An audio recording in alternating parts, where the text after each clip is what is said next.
Shivani calling studio नगछा 0 माइल mix बा एडी शर्मा।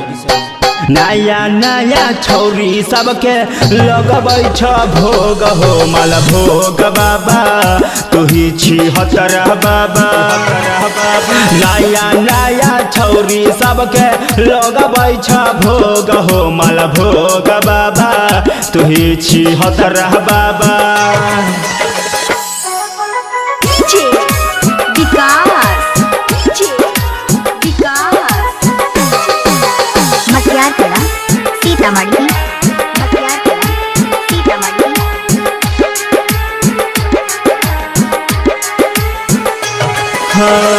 बीस बारिश से नीचा जे भी अब तोहर दुआरी हो घर में लेके बाबा बंद कर दै छ तू केवारी हो।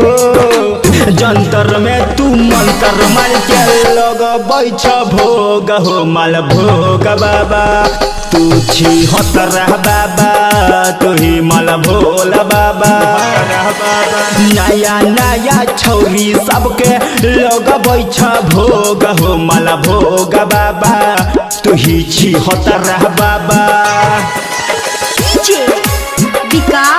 हाँ सुन रहल छी सिंगर अमिका शर्मा के आवाज में।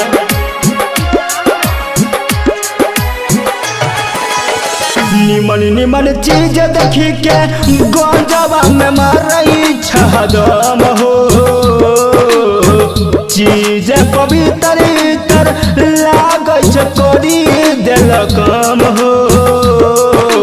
इधर उधर हाथ घुसाई के निकालै छ सब योग हो माल भोग बाबा तुही छी हतरा बाबा तुही पकलोला बाबा।